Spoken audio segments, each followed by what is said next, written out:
성경 말씀은 에베소서 3장 1절부터 8절까지 교독하겠습니다. 바울은 그리스도를 통해서 이루시는 하나님의 구원의 비밀이라고 말합니다. 당연하지요. 그게 뭐 비밀입니까? 그렇게 하는 사람들이 있을 것입니다. 그러나 그 비밀을 알아듣는 사람이 참 드물다는 것은 여러분들이 전도하고 복음을 전하다 보면 알게 될 것입니다.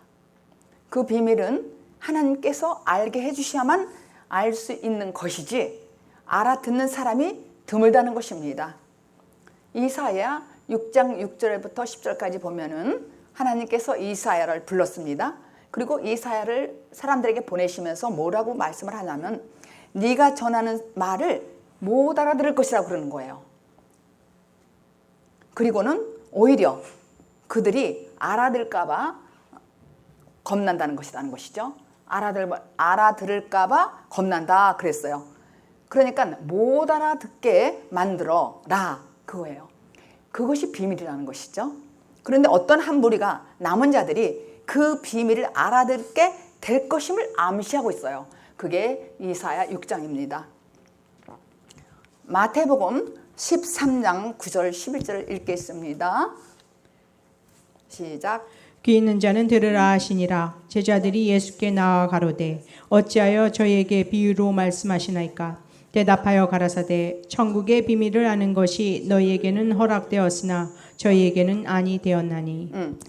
이렇게 그 비밀은 하나님이 허락하시지 않으면 알아들 수가 없다는 것입니다. 이렇게 그 비밀은 하나님이 허락하시지 않으면 알아들을 수 없다는 거예요. 그런데 누구에게 허락하냐면요, 제자들에게 허락한다는 거예요. 제가 이 말씀에 굉장히 오늘 여기서 기도하면서 은혜를 아주 주님이 확 찍어주셨어요. 뭐냐면은 아무나 이 비밀을 알아들을 수가 없다는 거예요. 누구에게만? 제자들에게만 알려줄 수가 안다는 것이죠. 알아들을 수가 있다는 것이죠. 왜냐하면은 우리는 죄와 허물로 죽어 있던 사람들이기 때문에 하나님께서 살려놓지 않으면은 절대로 우리의 노력과 열심으로는 그 비밀을 알아차릴 수가 없다는 것이에요. 그래서 아무 상관없이 어느 날 스스로 그냥 깨달아질 수가 없다는 거예요. 이 비밀은 세상의 지혜로는 이해할 수 없다는 것이죠. 그러니까 이 비밀을 알아들 수 있는 것은 제자들이라는 것이 바로 여러분들이라는 거예요. 여러분들이라는 것입니다. 그래서 아무 상관없이 어느 날 스스로 내가 그냥 거듭났다 이렇게 할 수 없다는 거예요. 거듭남도 하나님이 함께 하셔야 된다는 것입니다. 세상의 지혜로는 도대체 이게 무슨 말씀인지 이해가 안 된다는 거예요. 오늘 본문에 1절부터 2절에 이러함으로 그리스도 예수 일로 너희 이방을 위하여 가진 자 나 바울은 하고 점점 찍었잖아요.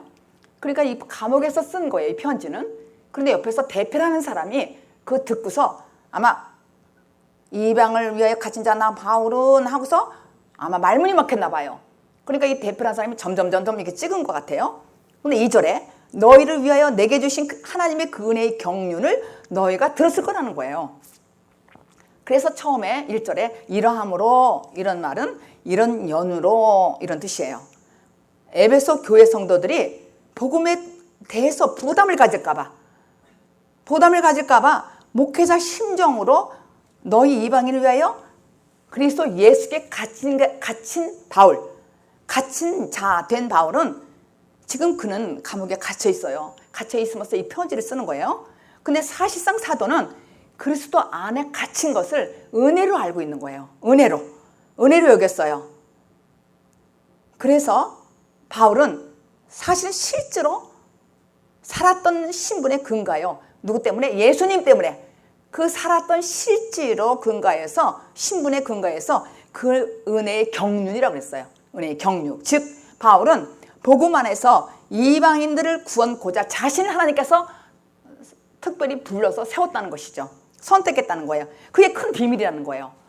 바울은 유대인들만 선택된 사람인 줄 알았고 자기만 선택된 줄 알았더니 하나님이 보니까 인격적으로 이방인들, 밖에 있는 이방인들도 사랑했다는 거예요. 그래서 그 이방인을 구원 전도자로 세웠다는 것이죠. 자기를 특별하게. 그래서 그 계획을 비밀이라는 거예요. 은혜라는 거예요. 그래서 사도 바울이 이렇게 고백을 하는 거예요. 고린도전서 15장 10절에 시작. 그러나 나의 나된 것은 하나님의 은혜로 된 것이니 내게 주신 그의 은혜가 헛되지 아니하여 내가 모든 사도보다 더 많이 수고하였으나 내가 아니요 오직 나와 함께 하신 하나님의 은혜로라. 사실 사도 바울은요, 자기가 많은 수고를 했어요. 그리고 본인도 그걸 알고 있어요. 수고한 거를. 그가 그렇게 수고를 하고 사도된 그것도 사실은 알고 보면은 모든 것이 하나님의 은혜라고 지금 이렇게 고백하는 거예요. 모든 것이. 사도는 자신의 수고와 노력이 정말 자기가 한 것이 아니라는 거예요. 그것을 아는 거예요.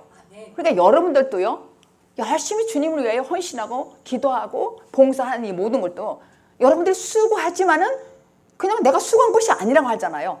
그냥 하나님의 은혜로 생각하잖아요. 그죠?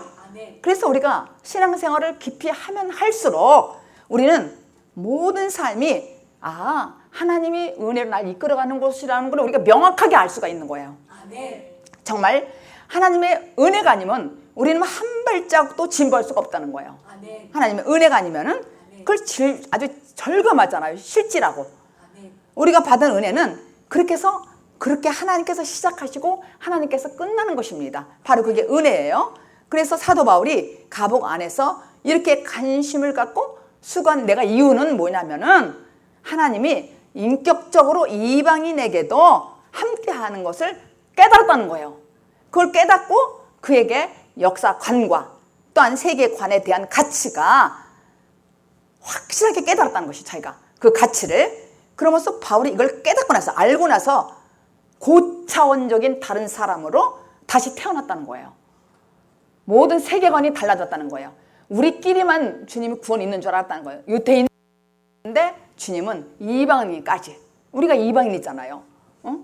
선택받은 사람들만 아니라 우리만 그런 줄 알았더니 바울이 그걸 깨닫고 그가 아주 세계관이 바뀐 거예요. 그리고 다시 태어났다는 거를 오늘 말씀 고백이. 그래서 3절 4절에 오늘 본문에 곧 계시로 시작. 곧 계시로 내게 비밀을 알게 하신 것은 내가 이미 대강 기록한 바 같으니 이것을 읽으면 그리스도의 비밀을 내가 깨달은 것을 너희가 알 수 있리라.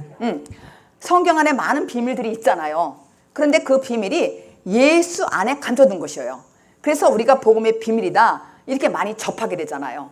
많이 듣잖아요. 그래서 그 비밀이라는 단어는 절대 알려지면 안 되는 것인데 비밀이라는 거예요. 아무도 모르는데 바울이 이 비밀을 자기가 깨닫게 됐다는 것이죠. 그래서 3절에 하나님께서 이 비밀을 계시로 자기에게 알렸다는 거예요. 그러니까 계시가 아니면 성령의 계시가 아니면 이 비밀을 알 수가 없다는 것이죠. 바울이 계시로 알게 됐다는 거예요. 근데 이 3절에 나오는 이 비밀은 그리스도의 비밀이 있다는 것인데 왜 이거 비밀이라고 그럴까? 왜 그리스도의 비밀이라고 할까? 사람들이 못 알아들어서 그런 거예요. 많은 분들에게 여러분들이 전도 많이 할 거예요. 저도 복음을 전파해요. 그런데 많은 사람들이 못 알아들어요. 그래서 비밀이라는 거야.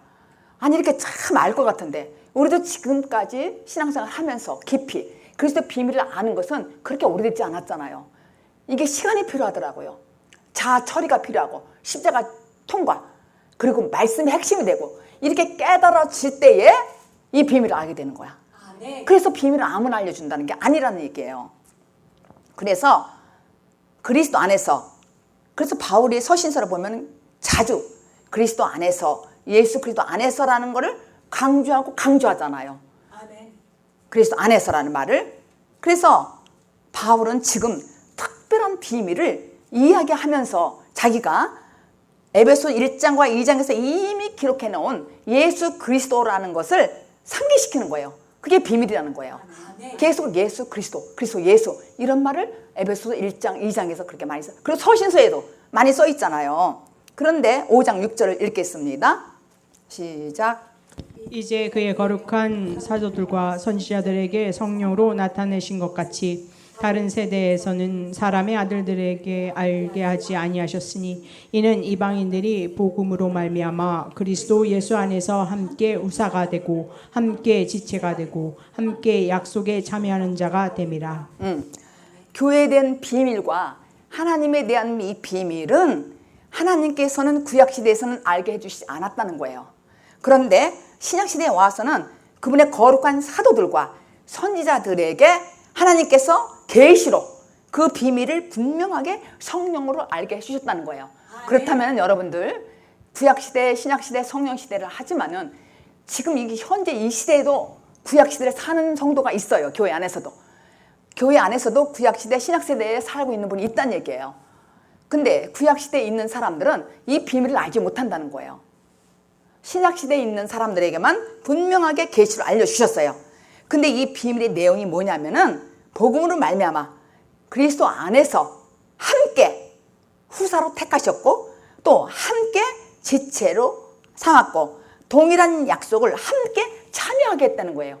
이게 그리스도의 비밀이라는 거죠. 함께라는 게. 제가 제 간증을 잠깐 하자면은요, 저는 허물과 죄로 죽었던 그러한 영이 말씀으로 저는 살아났습니다. 그렇게 살아나게 하셨어요. 그런데 오늘 이 말씀이 보니까 이 그리스도의 비밀은 어떻게 아냐면은 성령의 계시로 바울이 알았다고 그렇게 하는 거예요. 그런 것처럼 저는 과거를 회상해 보니까는 저의 고난은 너무나 컸습니다. 저의 간증이 단순한 사건이 아니라 오직 하나님의 관점에서만 전달되기를 저는 바랍니다. 또한 우리 주님께서 모든 내용의 증인이 되시고 세밀한 부분까지 역사하신다는 것을 함께 나누고 싶습니다. 오늘 저에게는 커다란 두 번의 사건이 있었어요. 그 사건이 무엇이었냐면은 하나님의 말씀이 저의 음성이 들렸어요. 두 가지 사건이. 왜 그렇게 하셨는지 저는 몰랐어요. 잘 몰랐어요. 그러니까 비밀이었죠. 그런데 저는 그 후로 어느 날 새벽에 새벽 기도를 하러 가는 데에 교회 계단 앞에까지 갔는데 누군가 제 머리를 잡았어요. 근데 그거를 나중에 알고 보니까 하나님께서 부린 천사가 저를 잡았다고 생각해요. 왜냐하면 제가 무섭지가 않았어요. 그리고 제가 손으로 뿌리쳤어요. 근데 제 입에서 하나님 안에 거하는 자는 마녀보다 크심으로 아버지 손에서 누구도 빼앗을 수 없다. 제가 큰 소리 확 소리 질렀어요. 그랬더니 이 손질을 놨어요. 그리고 제가 기도했어요. 그러면 지금 이 말을 들으면 아유 무섭다 머리 잡자 이게 아니라 하나님께서 저를 확실히 잡았다는 걸 제가 알았어요. 그때 그냥 마음이 편안했어요. 그렇게 음성이 들렸어요. 그런데 또 두 번째는 몇 달 후에 제가 시장을 가는데 큰 시장을 갔는데 시장의 매장이 이렇게 떨어져 있잖아요. 근데 이웃지간에 막 싸움을 하는 거예요. 크게 싸우면 난리가 나는 거예요. 근데 이쪽 사람이 제가 볼 땐 잘못한 게 없는 것 같아요. 그리고 연약해. 근데 이 큰 사람이 힘이 있나 봐. 막 소리 지르는 거예요. 그러면 지나가고 말면 되지. 제가 또 의협심이 있답시고 왜 그럽니까? 참견을 했어요. 근데 제 귀에 어떤 말이 들리냐면은 자기에게 상관없는 싸움에 다툼하는데 간섭하는 자는 개의 귀를 잡는 거래요. 깜짝 놀랐어요. 그리고 제가 가만히 있어도 말도 안 하고. 그런데 제가 이 말씀을 저는 그때 들은 적도 없고 본 적도 없어요. 그리고 외우지도 않았고 몰랐고. 그런데 가만히 생각해 보니까 나중에 이 말씀이 성경에 있더라고요. 요한복음 10장 29절에 있고 마녀보다 크신 자는 뺏을 자 없다는 말. 그리고 나야 상관없는 사람하고 싸움하는 데 가서 다투는 데 가서 따지면은 네가 그 개를 귀를 잡는다는 말을 상상도 못하는 말을 저는 알게 됐어요. 근데 그 말씀도 잠언 26장 10절에 있다는 걸 나중에서 알았어요. 제가 성경을 찾아봤어요. 왜냐하면 하나님의 음성을 제가 분명히 들었기 때문에. 그래서 저는요 제가 할 수 있는 일이라고는 아무것도 없었어요. 무엇이냐면은 자발적으로 성경을 열심히 알려고 노력한 것 뿐이었어요. 그리고 그때부터 저는요 제정신이 왔어요. 저는 모든 걸 포기했어요. 그래서 뭐 시집식구도 뭐 그냥 그게 아닌 그냥 나는 하나님만 하는 줄 알아서 그때가 집사였어요. 초보 때. 그리고 저는 그때부터요 내가 하려고 해도요 그 사업했던 것들이 내 손에 이렇게 되질 않는 거예요. 잡히질 않는 거 마음이. 온통 하나님께 제가 홀딱 반해가지고 그냥 하나님께 올인해 버렸어요. 근데 이거 내 정신이 아니었다고요. 온통. 그러니까 오직 누구를 만나 재미가 없어. 오직 하나님을 왜? 그때부터. 그게 저는 비밀이라고 생각해요. 그때부터. 알 수가 없었어요. 그래서 제가 열심히 성경을 알려고 노력했어요. 알려고요. 뭔가 말씀을 아는 사람이면 제가 만나야 되고 이렇게 열심히. 그래서 제가 결론은 근데 이것도 시간이 오래 걸리더라고요. 이렇게 생님의 말씀을 눈이 뜰 때까지는. 그래서 제가 지난 시간에 거룩한 성전을 짓는 거, 천상의 집을 짓는 거, 내가 영원 성전을 건축되는 것은 재료에 대해서 제가 말씀드렸잖아요. 시간이 필요하다고. 시간, 그 다음에 자아처리는 내 옛사람이 십자가에 죽는 거, 그 다음에 말씀이 기둥이다, 그 다음에 기도다. 제가 분명히 말씀을 드렸어요. 이게 재료라는 거를. 근데 이게 많은 분들이 그냥 허당 다니는 것처럼 교회를 왔다 갔다 다니는 거예요. 말씀이 없이. 근데 분명히 저는 이걸 알았어요. 이 재료가 있어야 된다는 거를. 시간이 필요하고 내가 십자가 통과해야만 거듭난다는 것. 그리고 말씀의 기둥이 세워야만 내가 천국에 갈 수 있다는 것. 저는 확실하게 주님을 알게 됐어요. 확실하게. 그래서 제가 더욱더 말씀으로 자발적으로 막 기도하고 노력하고 알아지려고 하니까 주님께서 저게 눈을 떠게 하셨다는 거예요. 그래서 그때부터 말씀이 구슬 꿰듯이 한 문장 한 문장씩 연결됐어요. 그래가지고 목걸이가 된 것 같단 말이에요. 진주 목걸이가 된 것처럼. 그 기쁨은 말로는 다 표현할 수가 없어요. 그래서 제가 표현할 수가 없어서 만나는 사람마다 이 말씀을 증거하고 싶고 전도를 해도 도무지 못 알아듣는 거예요. 근데 알고 보니까 이사야 6장 6절 말씀에도 하나님께서 열어주시면 되겠더라고요. 왜냐하면 본인들이 자발적으로 은혜를 받으려고 자발적으로 말씀을 들으려고 해야 돼요. 근데 나의 옛사람이 가로막는 거예요. 가로막고 있는 거예요. 근데 저는 제가 왜 이 거듭남을 얘기하냐면 제가 설교하는 이 모든 것들이 거듭남이 최고라고 저게 알려주셨어요. 모든 사람들이 거듭나야 된다는 거예요. 근데 이거 알고는 아, 예수는 그리스도이시구나 이렇게 알았어요. 그게 뭐냐면은 육신의 예수를 사람들이 알긴 알아요. 들어서. 근데 예수님 십자가에 못 박혀 돌아가시고 죽고 부활하신 그리스도 영은 사람들이 몰라요. 그래서 영은 내 안에 오셔야만 그 비밀을 알 수 있다는 거예요. 오늘 제목이 그리스도의 비밀이에요. 그리스도의 비밀. 그런데 이 맥락과 비슷한 성경 구절이 있어요. 그게 에스겔서예요.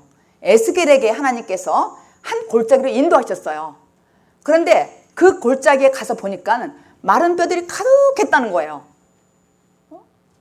그래서 하나님의 명령에 따라서 에스겔이 그 죽은 마른 뼈들에게 대언했다는 얘기예요. 지금 이게 저와 비슷하다는 얘기를 하는 거예요. 제가 죽어 있었다니까요. 영으로. 육과 혼은 살아서 움직이는데 영적으로는 완전히 죽었었어요. 그런데 마른 뼈들에게 대언했어요. 하나님께서 말씀을 주시면 대언하라고 그러는 거예요. 그러니까 소망이 없던 마른 뼈들이 서로 소리를 내며 연락했다는 거예요. 근데 힘줄이 살이 가죽이 덮였다는 거예요. 덮여서 이렇게 있었다는 거예요. 그렇게 하고 나서 보니까 또 대언하라는 거예요. 이유 생기를 대언하니 듣고 마른 뼈들이 사람들이 살아나 큰 군대가 이루어졌다는 말이에요. 그게 에스겔에게 하나님께서 대언하라는 거예요. 그렇게 이것이 말씀을 듣고 죽은 뼈가 살아난 현장이에요. 바로 제가 그랬다는 거예요. 저는 죽었었어요. 영어로 공허하고. 그런데 나중에 주님께서 음성을 딱 두 가지를 주고서 저를 잡았어요. 근데 제가 잡았다는 것도 그 당시에는 뭐가 뭔지 몰랐는데 뭘로 제가 생각하면 할수록 알게 된 거는 아무것도 못하겠더라고요. 근데 그렇게 좋아했던 이 디자인 이런 것도 못했어요. 안 돼서 못하는 거예요. 아마 우리 그 식구들은 다 알 거예요. 저를 보고. 그러니까 사업이 어떻게 됐든 안 돼서 못하는 건데 하려고 해도 안 되는 걸 어떻게 해요. 안 되는 거를. 그래서 저는 아브라함에게 하나님께서 불러서 본토 친척 아비들 떠나. 이걸 저는 처음 제가 몇 번 하잖아 자꾸만. 본토 친척 아비들 다 떠나야 돼. 그리스도를 알려면은. 그렇게 확실하게. 저는 그랬어요. 한번 에스겔서 37장 17절부터 10절을 읽겠습니다. 시작. 이에 내가 명을 쫓아 대언하니 대언할 때에 소리가 나고 움직이더니 이 뼈 저 뼈가 들어맞아서 뼈들이 서로 연락하더라. 내가 또 보니 그 뼈에 힘줄이 생기고 살이 오르며 그 위에 가죽이 덮이나 그 속에 생기는 없더라. 또 내게 이르시되 인자야 너는 생기를 향하여 대언하라. 생기에게 대언하여 이르기를 주 여호와의 말씀에 생기야 사방에서부터 와서 이 사망을 당한 자에게 불어서 살게 하라 하셨다 하라. 이에 내가 그 명대로 대언하였더니 생기가 그들에게 들어가매 그들이 곧 살아 일어나서 서는데 극히 큰 군대더라. 이것이 마른 뼈인 죄인들이 말씀이신 예수님에 의해서 살아나는 모습을 지금 말하는 거예요. 우리는 그리스도가 내 안에 오기 전에는 전부 마른 뼈들이에요. 사실은 영이 죽어있는 사람들이에요. 그런데 우리도 이 말씀을 듣고 순종하면 이와 같이 새로운 생명을 얻게 될 것이라는 것이죠. 바울은 열심히 특심했던 사람이에요. 열심히 특심. 그는 계시를 받아서 개척해 나갈 때, 말씀으로 개척해 나갔다면 교회를 많이 세웠잖아요. 전도도 많이 했고 그렇게 나갈 때 목숨을 걸고 말씀을 증거했다니까요. 목숨을 걸고 감옥에서 다시 보는 복음의 비밀을 계시의 성령으로 알았다는 거 지금 편지를 쓰는 거예요. 내가 아는 것이 아니라 계시를 받아서 내가 알았다, 이 얘기예요. 본절 5절의 본문에 다른 세대에서는 이렇게 시작했잖아요. 본문 5절에 다른 세대라는 것은 구약을 얘기하는 거예요. 하나님께서는 이 비밀을 알려주시지 않았다고 그러는 거예요. 다른 세대에서는. 그게 히브리서 1장 1절이에요.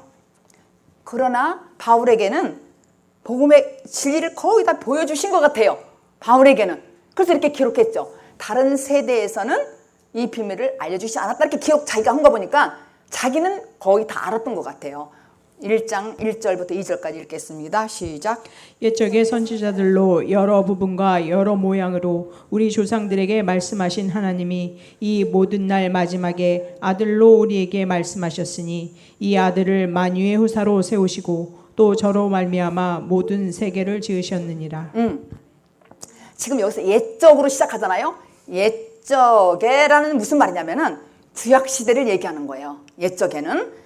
그래서 구약 시대는 누구를 통해서 말했냐면은 하나님께서 여러 부분과 여러 모양으로 여러 방식으로 세상에 존재하던 대언자들을 통해서 얘기했다는 거예요. 그러니까 선지자들과 조상 등을 통해서 알았다는 거예요. 옛적에는. 그러니까 이거 구약 시대 우리가 살 때, 신약 시대에 들어오지 않고 우리가 살 때는 조상들, 우리의 선배들을 통해서 우리가 말씀을 이렇게 얻게 됐잖아요. 받았잖아요. 이런 그런 뜻이에요. 그런데 신약 시대가 되면서부터 하나님 직접 당신의 아들을 통해서 말씀하셨어요. 직접. 그러니까 주님은 하나님을 계시하시기 위하여서 하나님의 말씀으로 이 땅에 오셨잖아요. 누가? 예수님이. 그래서 예수님을 말씀, 로고스라고 부르잖아요. 그래서 다 아시겠지만 예수님이 오시기 전에는 지나간 때예요. 예수님이 오시기 전에는. 우리에게도. 그런데 예수님이 오신 후에는 마지막 날이란 말이에요. 마지막 날. 히브리서 2장에 1장 2절에 읽은 것. 우리가 성경을 시대적으로 구분해 본다면은 구약 시대가 총 4,000년이에요. 그리고 신약 시대가 2,000년이야. 그리고 지금이 7,000년 시대야.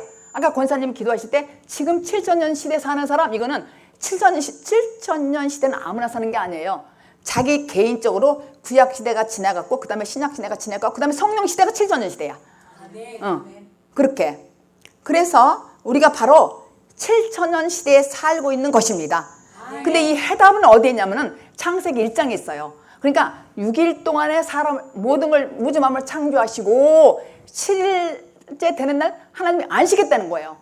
그러니까 6,000년, 2,000년, 7,000년 시대에 우리는 안식을 해야 돼. 안식이라는 건 뭐예요? 쉼과 평강이에요. 근데 이렇게 이런 공식대 이렇게 가다 보면은 내가 나는 안식대구나, 나는 평강하구나, 쉼이 있는 거야. 그렇다고 이것을 돈을 많이 벌어서 쉼이 있는 게 아니에요. 돈이 없어도 나에게 성령이 오시면 계시로 마음이 편안하고 평강이 있고 쉼이 되는 거예요. 이게 7,000년 시대고 7일째예요. 그래서 지금 7,000년 시대라는 거예요. 그러니까 역사적으로는 그렇게 말씀하셨지만은 우리 개인적으로 7,000년 시대 7일째가 돼야 돼. 6일은 6,000년, 7일은 7,000년. 그래서 우리 모두가 이 땅에서도 7,000년 시대를 사는 거야. 안식. 그래서 아까 보니까 여러분들 여기서 기도할 때 막 울면서 기도하더라고요. 이걸 깨달은 거예요. 7,000년 시대라는 걸. 너무 감사하다는 거예요. 구약과 신약과 이렇게 성경 나눠졌지만 문자적으로 실제로 우리에게 와닿아야 되잖아. 이 7,000년 시대가. 그죠? 그래서 이것이 하나님의 특별한 배로요. 우리에게 주시는 특권이더라고요. 저도 이 말씀을 그리스도 비밀을 앉아서 기도하면서 이 가슴이 벅찬 거예요.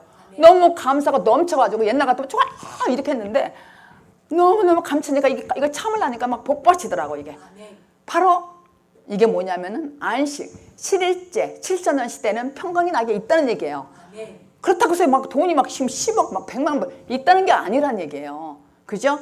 혹시 이 말씀을 듣는 외부에 있는 분들이 알아야 돼요. 내가 지금 구약시대인가, 신약시대인가, 성령시대인가, 이거를 문자로 성경만 보니까 맨날 깨달을 생각 안 하고 그냥 그날 그때가 그렇게 하는 거예요.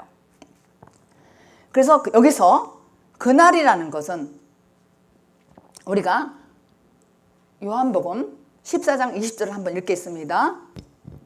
시작.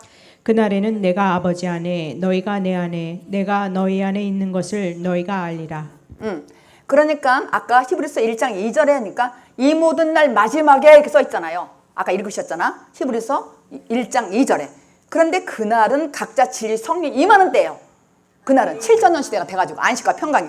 성령이 내 안에 있어야 평강이잖아요. 그런데 그냥 아주 구체적으로 그날이 언제를 말하는 것일까? 그날은 마지막 날을 말하는 거예요. 그게 마지막 날은 그 마지막 날이라는 것은 우리 옛사람이 십자가에 죽고 그 안에 성령이 임하는 때. 그러니까 내가 어리고 힘들고 힘들다 본 그런 사람들이 이 말씀을 알아듣더라고요. 사실 알고 보니까. 그게 마지막 때야. 나는 이제 못 살겠다 공허하고 정말 나는 지금 내 힘으로는 아무것도 할 수 없구나. 그리고 돈이 있어도 나는 재미가 없어. 이게 그 마지막 날이야. 그런 분들에게 이 복음이 들어가면은 금방 하는데 그래도 아직 안 된 사람은 그냥 사는 거예요. 힘들게. 기쁨을 누리지 못하고 그냥 뭔가 내가 하려고 해. 내가 열심히 노력하면 될 것 같아. 다 노력해봐도 안 되더라고요. 그냥 하나님께 정말 내가 변해야 돼요. 먼저 마지막 날이 돼야 된다는 거예요. 그러니까 내 옛사람이 십자가에 먼저 죽고 그 안에 성령이 임하는 때가 마지막 날이야. 이때가 되면은 우리 안에 내주하시는 그 성령으로 인하여서 우리는 하나님 안에 있고 예수 안에 있고 그렇게 되는 것이죠. 또한 이렇게 되면은 주님과 내가 사귐이 있는 거예요. 사귐이. 그리고 동시에 성도들과 사귐이 있어. 그러니까 주님과 나 안에 내가 주님 안에 이렇게 있으면은 주님과 나와 사귐이 있는 거예요. 그러니까 기도하다 보면 제가 영어로 기도하세요. 영어로 기도하는 이유가 성령이 내 안에서 이분하고 기도하라는 거야. 교제. 그렇게 하다 보면은 자연스럽게 내가 변하여 정말 기쁨 있고 안식을 누리니까 교회 안에 성도들과도 교제가 있는 거예요. 그러니까 교회 안에 사람이 많고 적은 게 아니라 이 생명과 통하는 사람들은 그냥 따뜻해. 그리고 평강이 있어. 기쁨 있고. 아시겠죠? 이거예요. 그런데 이들 모두가 교회 안에서 한 몸으로 결국 서로 연결되어서 한 몸 한 뜻이 된다는 거예요. 그래서 교제를 나누신다는 거예요. 교제를. 그래서 우리는 모두는 새 생명을 받았어요. 근데 아주 성숙은 덜 됐지 아직은. 근데 받았어요. 지금까지 갖고 있던 여러 가지 콤플렉스가 있잖아요. 우리에게. 그 콤플렉스가 없어져야 돼요. 그게 뭐냐면 옥에 갇혀 있는 상처. 박살내야 돼요. 옛사람을. 박살내야 생명의 말씀이 들리거든요. 이 생명의 말씀을 하라고 해도 들으라고 해도 안 들려요. 그러니까 참 평강이 없어. 근데 그게 무엇이냐? 내 안에 옥에 갇힌 내가 있어요. 상처. 이걸 박살내야 돼요. 컴플렉스. 완전히 이걸 박살내요. 그래야 이 말씀이 들리는 거예요. 이 말씀이 완전히 들린 거예요. 그래서 우리에게는 주시는 특별한 특권이라는 거예요. 이 말씀이 6절 아까 읽은 본문 이방인들이 복음으로 말미암아 그리스도 안에서 동일한 상속자가 되고 함께 몸의 지체가 된다는 거예요. 함께 하나님과 함께 그리스도 내 안에 함께 동일한 약속에 참여하는 자가 된다고 그렇게 바울은 충격을 받았어요. 이걸 알고 주님의 계시의 영으로 성령으로 이걸 알았어요. 나만 특별한 줄 알았더니 하나님은 인격적으로 저 안 믿는 이방인들 불쌍한 이방인들을 그때 그 이방인들은 전부가 뭐냐면 불쌍한 사람이었어요. 다 종이었고 또 어떤 사람이냐면 그냥 관심도 갖지 않는 그런 사람들이었어요. 해방되는 그런 사람들이 아니단 말이에요. 근데 그런 사람들을 불쌍한 마음을 갖고 있다는 걸 하나님이 그 인격적으로 그걸 알아가지고 계시 영으로 자기가 복음을 증거하는 그런 전도자가 열심과 특심이 됐던 사람이었어요. 근데 7절에 보니까 읽어요. 시작. 본문 시작. 이 복음을 위하여 그의 능력이 역사하시는 대로 내게 주신 하나님의 은혜의 선물을 따라 내가 일꾼이 되었노라. 바울은 자신은 이방인들에게 약속한 그 비밀인 복음을 위하여 하나님의 선물의 은혜의 일꾼이 됐다는 거예요. 일꾼. 자기가 청지가 됐다. 일꾼이 되었다는 것이죠. 그러니까 사도 바울은 엄밀히 말하면은 로마 감옥에 들어갈 죄수가 아니야. 근데 어떻게? 그리스도를 증거함으로 말미암아 그리스도를 위한 그리스도 안에 갇힌 사람이란 말이에요. 그러니까 여러분들도 그리스도 안에 있다면은 갇힌 그리스도 안에 내가 갇혀 있다는 거예요. 그렇기 때문에 우리는 감옥이 아니라 바울이 평강과 기쁨이 있다는 거야. 근데 자기가 이방인들에게 복음을 증가하고 이렇게 하다가 미움을 받았단 말이에요. 유대인들에게. 그래서 사실 감옥에 들어간 거예요. 그래서 거기서 마음이 울컥한 거예요. 그러니까 1절에 나 바울은 하면서 갇힌 자 바울은 복음을 증가하다 점점 찍었던 것이 말문이 맺겠다는 것이죠. 그렇게 너무 기가 막혀 자기가 주님의 그 사랑을 하니까 막 눈물이 왈칵 난다는 얘기예요. 왈칵. 그래갖고 대표라는 사람이 점점 찍고 2절로 들어간 거예요. 말씀이. 그러니까 자기는 엄밀히 말하면 죄수가 아니잖아요. 근데 그리스도로 말미암아 오기에 갇혔다는 거예요. 자기가.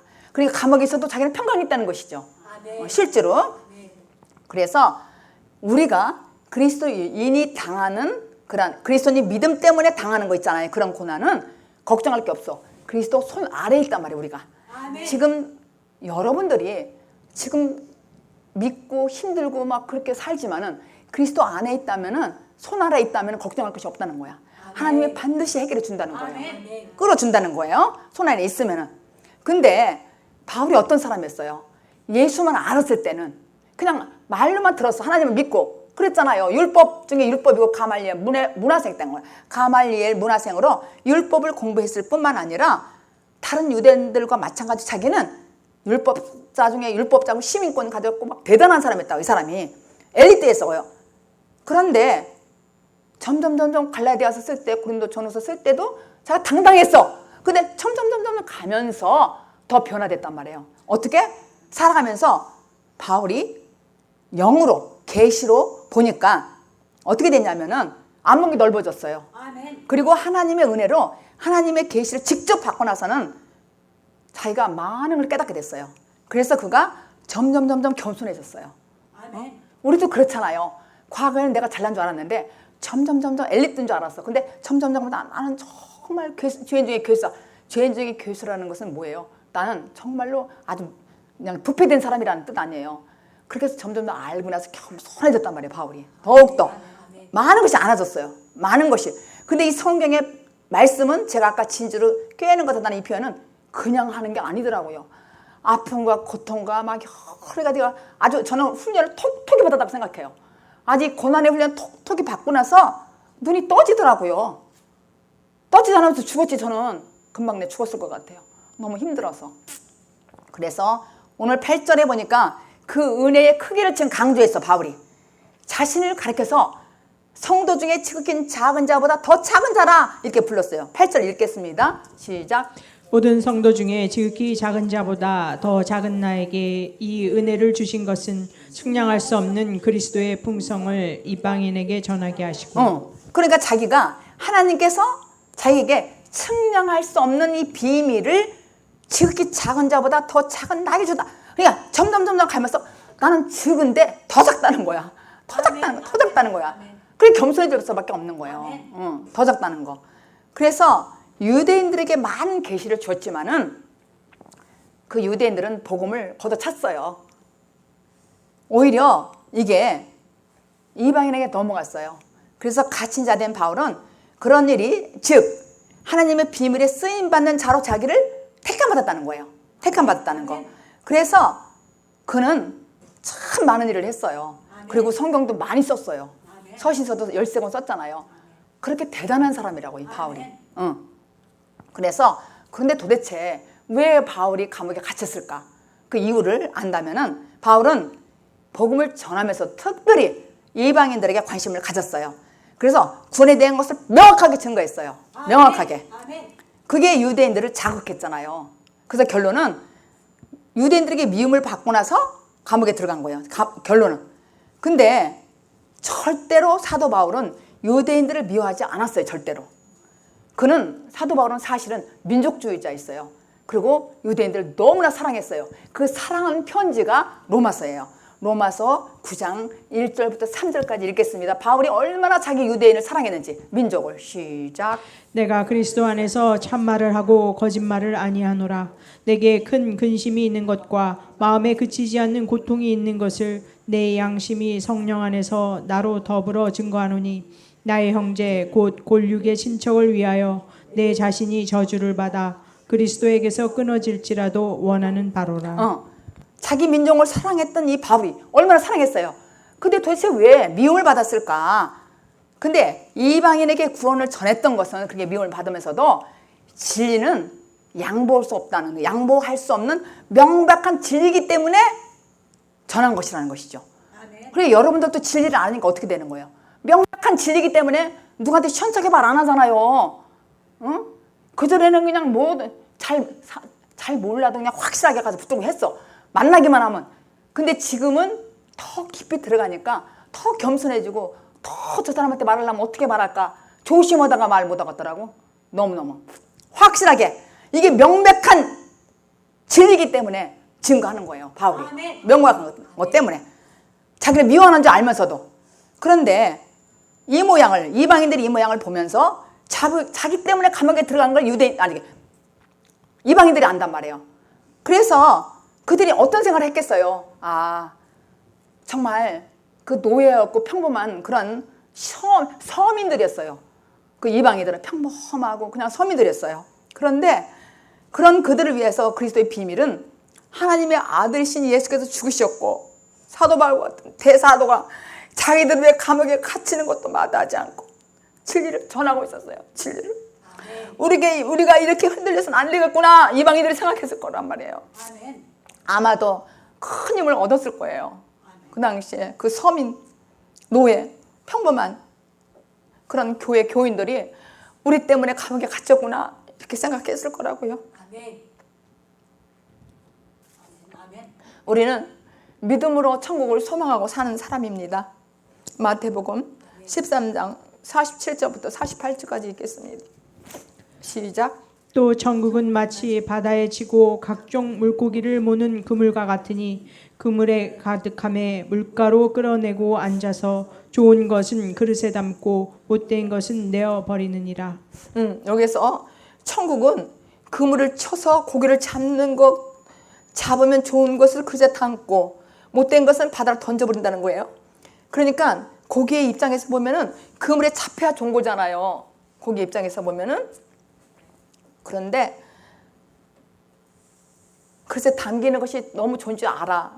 근데 사람들이 왜냐면은 이 물고기들은요 세상이 너무 좋은 거예요. 바다가 나쁜 거잖아요. 계시록에 보면은 바다는 귀신의 처소가 있는 것이고 나쁜 거란 말이에요. 바다는. 그런데 거기서 사는 물고기는 우리 인생을 상징하는 거야. 그러니까 우리가 이 땅에서 사는 것은 우리 인생이야. 이 땅은, 이 세상은 아주 그냥 가득하잖아, 악이. 그런 세상에서 우리가 사는 거예요.